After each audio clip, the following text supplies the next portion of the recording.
Oke, balik lagi guys, tentang pertanyaan-pertanyaan yang masih menjanggal di hati kita, yaitu mengapa Tuhan Yesus harus berdoa kepada Bapa jika Dia adalah Allah itu sendiri.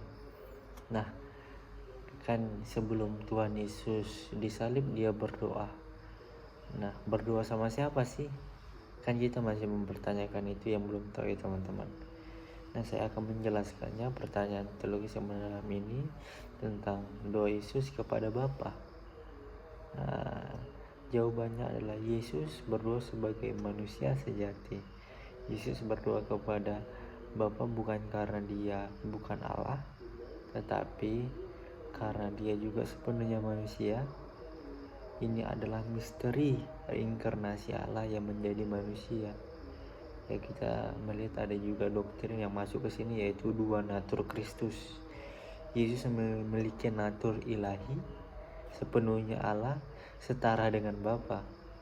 Nah, natur manusiawi, sepenuhnya manusia dengan segala keterbatasannya, kecuali dosa. Dalam natur ilahinya, Yesus adalah satu dengan Bapa. Kita bisa baca nanti di dalam Yohanes 10 ayat 30. Dalam natur manusiawinya, Yesus bergantung kepada Bapa dan berdoa. Nah, kalau praktisnya teman-teman, yaitulah seperti dalam perusahaan CEO dan CVO setara dalam martabat manusia, tetapi CVO tunduk kepada CEO dalam struktur kerja ekonomis. Itu dalam pekerjaan itu secara contoh ya teman-teman. Nah, Yesus sebagai mediator. Nah, kita harus tahu juga Yesus sebagai mediator, sebagai perantaran antara Allah dan manusia.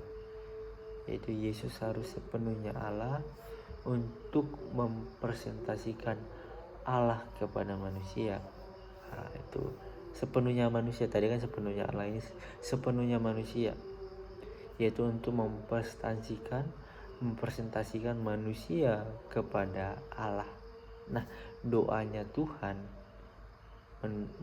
Yesus menunjukkan Dia benar-benar manusia yang bergantung kepada Bapa. Gitu. Mengapa Yesus berdoa? Ketergantungan manusia. Itu. Sebagai manusia yang sejati atau sepenuhnya manusia, ya, Yesus merasakan lapar, haus, lelah, memerlukan kekuatan rohani dari Bapa, menjalani kehidupan dan keterbatasan manusia. Nah, di dalam Ibrani, dalam hari-hari hidupnya sebagai manusia, Ia telah mempersembahkan doa dan permohonan dengan ratap tangis. Nah, di dalam ini teman-teman kita juga bisa mengimplementasikan atau kita melaksanakannya dalam kehidupan sehari-hari kita. Jika Yesus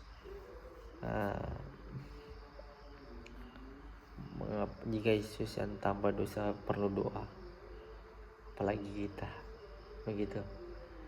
Ketika teman-teman yang punya dosa, tetapi Tuhan sendiri yang tidak punya dosa, Dia mau lo berdoa. Karena apa? Dia sepenuhnya manusia loh, ya, yang tidak bisa berbuat dosa, yang tidak berdosa juga, tetapi dia berdoa. Itu bentuk Dia sebagai manusia yang sejati teman-teman. Nah, Yesus mengajarkan kita, jika sang anak Allah berdoa, maka doa adalah esensial untuk kehidupan rohani. Dalam kehidupan kita seharusnya doa itu adalah kebutuhan kita, seperti kita makanan. Ketika kita berdoa, ketika kita tidak berdoa juga, ketika kita udah sering berdoa, lama-lama kita tidak berdoa, berarti ada yang kurang dalam hati kita. Apa sih yang kurang? Begitu. Ya, itu dari saya teman-teman.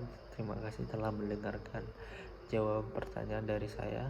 Sekian, terima kasih. Salam.